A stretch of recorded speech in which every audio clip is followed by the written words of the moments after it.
이강인은 공격적인 능력과 기술적인 스킬로 무장한 선수로 알려져 있지만 PSG의 엘리케 감독은 그를 보수적인 위치에서 활용하는 경향이 있었습니다.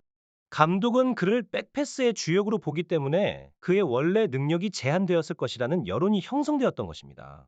하지만 최근 튀니지전에서의 이강인의 활약은 그러한 여론을 완전히 뒤집어 놓았습니다. 그의 퍼포먼스는 그동안 감독의 전술이 얼마나 그를 제한했는지를 또렷하게 보여줬다고 할 수 있습니다.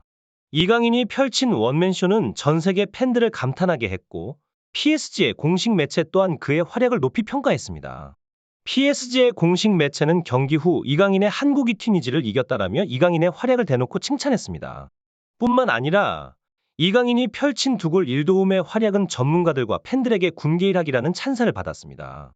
리그앙의 공식 SNS 계정도 그의 활약을 주목하여 이강인은 정말 대단한 선수라며 그를 칭찬하는 게시글을 게재하였고 2분 만에 무엇을 할 수 있나요?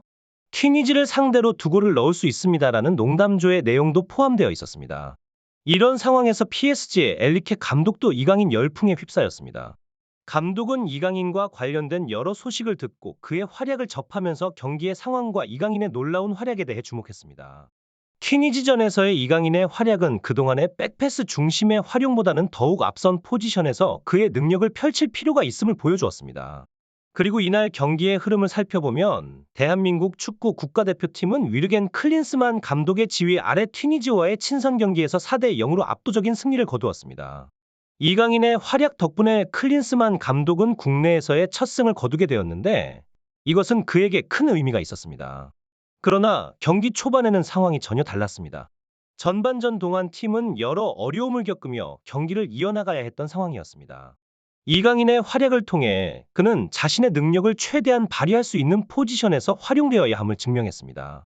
그의 활약은 PSG와 그의 감독에게도 큰 시사점을 줬을 것이며 앞으로 그가 어떤 방식으로 활용될지가 많은 관심을 받게 될 것입니다. 한국의 선수 구성이 변화하자 경기에서 안정감을 잃어버린 것 같았습니다. 선수들의 능력과 경험이 팀을 지탱하긴 했지만 조화가 깨진 느낌을 지울 수 없었습니다. 연이어 이어지는 무의미한 패스. 튀니지의 공격진이 좋은 컨디션을 유지했다면 한국은 선제골을 내주었을 수도 있을 상황이었습니다. 팀에는 명확한 공격 전략이 보이지 않았고 선수들은 자주 중거리 슈팅이나 높은 크로스를 시도하는 모습을 보였습니다.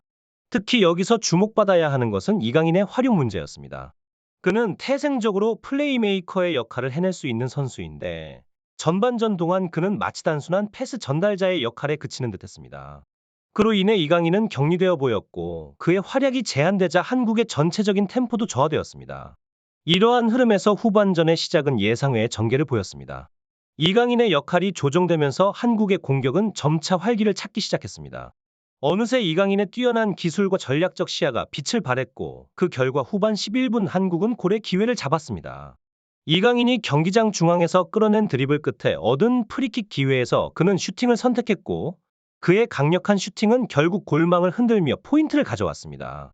상대의 골키퍼는 공을 막기 위해 빠르게 반응했지만 그의 노력에도 불구하고 공은 망설임 없이 골망을 통과하여 선제골을 기록하였습니다. 이 골은 이강인의 국가대표로서의 화려한 시작을 알리는 첫 골이었습니다.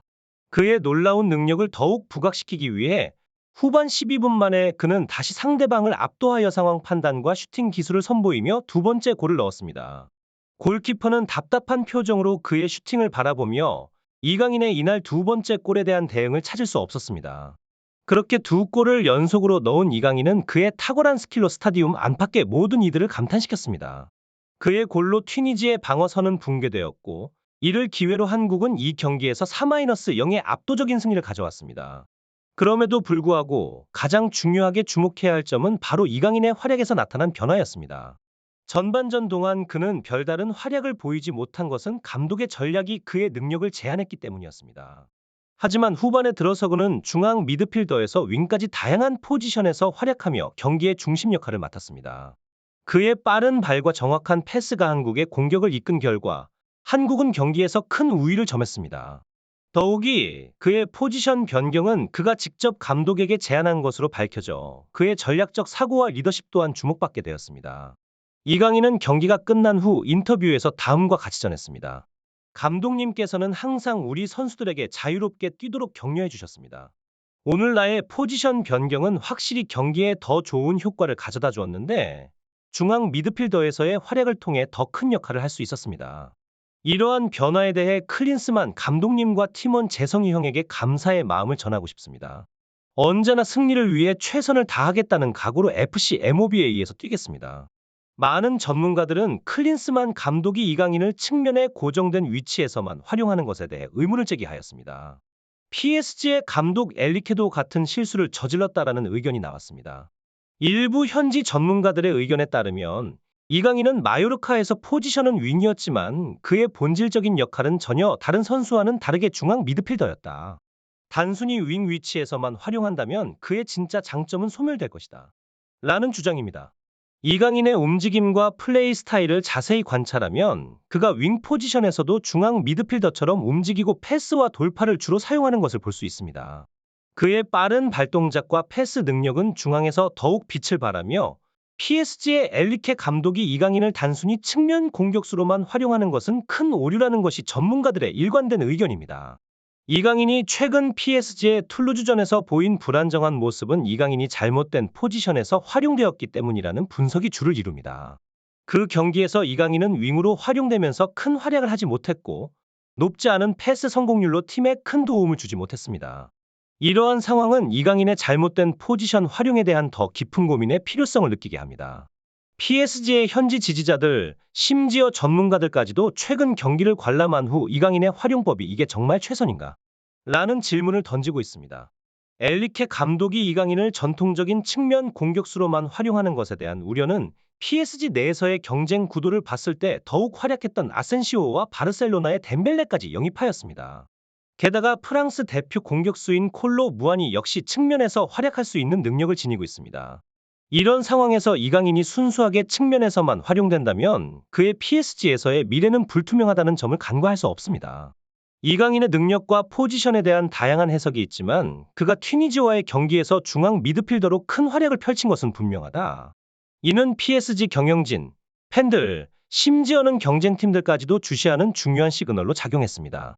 사실 그의 활약은 경기 직후 PSG 공식 SNS 계정, 리그왕 공식 계정을 포함한 여러 매체에서 주요 토픽으로 다루어졌습니다. 이런 상황에서 많은 기자들과 팬들의 시선은 엘리케 감독에게 집중되었습니다. 이강인은 과거 그의 이전 팀에서 주로 중앙 미드필더로 큰 역할을 해왔습니다. 측면에서 뛰어도 그는 볼 컨트롤과 전체적인 경기 운영에 큰 영향을 미쳤습니다. 국가대표 경기에서도 이강인은 중앙 미드필더로 멀티골을 기록했습니다. 이런 상황에서도 엘리케 감독은 왜 이강인의 활용 방식을 바꾸려고 하지 않는 것일까? 라는 궁금증에 대해 PSG의 엘리케 감독은 다음과 같이 답했습니다.